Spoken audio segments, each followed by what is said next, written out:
સીતારામ બધાને વહેલી સવારના 9 વાગી ગયા છે અને બા નાહી ધોઈ નાસ્તો પાણી કરી અને પાછા ફરોડે છે નીંદર સવારમાં ફૂલ નાસ્તો કરી લીધો, નાહી લીધું અને પાછા નાહી ધોઈ ફ્રેશ થઈ અને પાછા સૂઈ ગયા છે. આ બાજુ અમારા ચાપલી બેન છે એ સૂઈ ગયા છે. કાલ આખો દિવસ ઘરની અંદર સફાઈ અભિયાન ચાલુ કર્યું, હજી ઘણું બધું બાકી છે. ત્રીજે માળે છે માંડવી હૂકવા નાખી છે, માંડવીને 2 બાચકા આવ્યા છે તો ત્રીજે માળે ઘરની અંદર આ બધું આપણે ના હોય ને એટલે રેણ બફેણ થઈ જાય ઘરની અંદર. આ બધું સાફસૂફ કર્યું ઘરની અંદર. હવે જાઉં છું ત્રીજે માળે માંડવી હૂકવી છે. કાલ માંડવી હૂકવી, ચોખ્ખી કરીશ માંડવીને અને બાહુતા જ ને તો ઘણું બધું કામ નીકળી જાય. હવે જાઉં છું, માંડવી થોડીક પોળી કરી નાખું તો તપી જાય. નાકમાંથી દાણો કાઢી નાખવો પડ્યો, બહુ જ શરદી છે, મટતી જ ખબર નહીં કઈ જાતની આ વખતે શરદી થઈ, મટતી જ નથી, જરાય શરદી મટતી નથી. હું કરવું એ વિચારું છું કે જરાય શરદી મટે તો કંઈક આપણે કંઈક મજા આવે. આજ તો દાણોય કાઢવો પડ્યો કારણ કે આ લાલ ચોળ થઈ ગયું, ઉધરસ બંધ થતી નથી. ઘણા કહેતા હશે કે બેન એકને એક વાત કરે શરદી ઉધરસની, વાહરા છે જો કે શરદી ઉધરસના તો, પણ મને બહુ ઓછી થાય શરદી, 7-8 વર્ષે થાય ને થાય એટલે ભારો લઈ જાય મારો. એટલે હવે ધીમે ધીમે જાઉં છું ત્રીજે માળે છે ને માંડવી હૂકવી છે. હજી કામ બધું રેણ બફેણ બોલે છે. આપણા કામ ભાઈઓના ખૂટે નહીં. માંડવી પોળી કરવાની છે, તડકે નાખી હતી સવારના વહેલી, કાલે નાખી હતી થોડીક વાર. આખું વરસ દાણા છે ને આપણે બી બટેટાની ખીચડીને રહ્યા હોય કાંઈ વાર ને ચેવડામાં નાખવીને.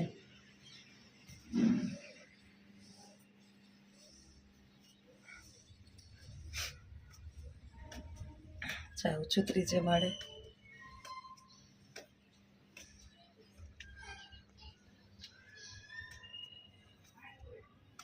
સરસ મજાનો તડકો નીકળી ગયો છે, ઉપર વાતાવરણ સરસ છે. આજે છે ને ત્રીજે માળે મેં કેટલો કચરો કાઢ્યો. રિક્ષા છે ને તો રિક્ષામાંથી ભંગાર ભેરો કરી જ રાખે કચરા ભેગા. આપણે આમાં કાંઈ ચોખ્ખું ના રહેવા દઈએ, બધું બગાડે રાખે. હાર્દિક બાચકી માંડવી લખું લઈ આવ્યો હતો, લખું ત્યાંથી વાડીએથી આવી હતી. માંડવી સરસ છે, એકદમ ક્લીન છે, ચોખ્ખી. તો એને તડકે રાખી પછી નિરાતે એકદમ સુકાઈ જાય ને એટલે બીને બધું ફોલી અને ડબલામાં ભરીને નાખી દઈશ.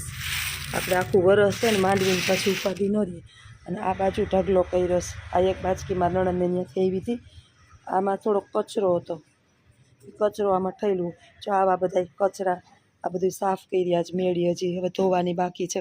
ભંગાર બધા દઈ દીધા, ખુરશીઓ છે એ હજી 2 ધોવાની છે ને આ દોયડા તોડી નાખ્યા ને.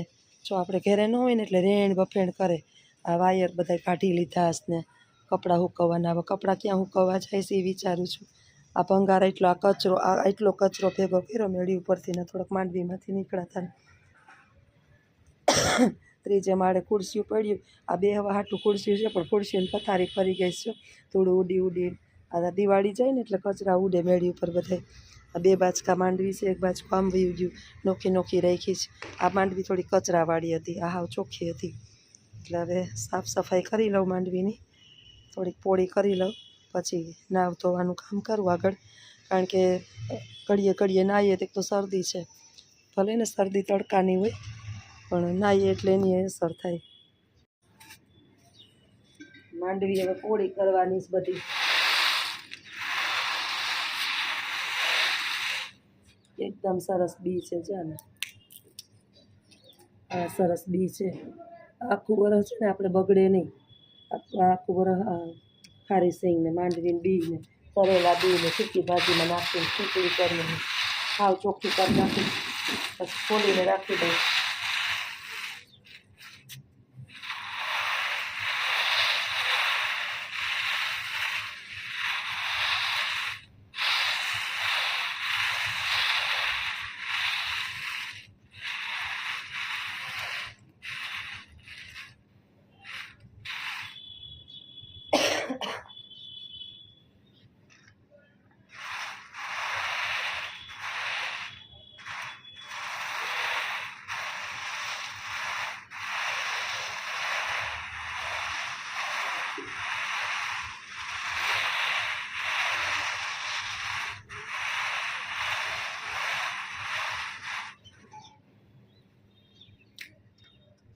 આ બધે નીકળ્યો તો કચરો, આટલો કચરો નીકળ્યો આમાંથી, કચરા કર્યા છે ભેગા અહીંયા.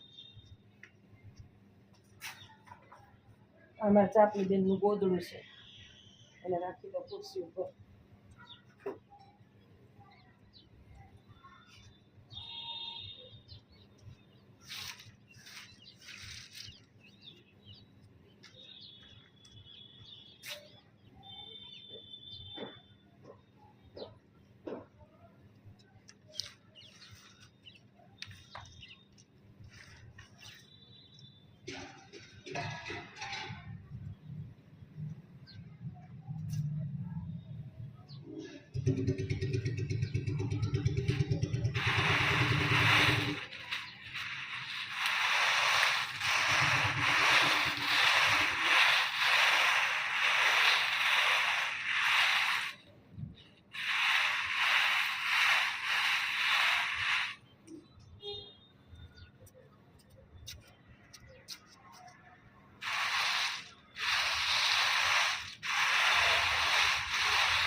દોઢક બાજકું છે ને માંડવી હોય ને આખું વરસ હાલે.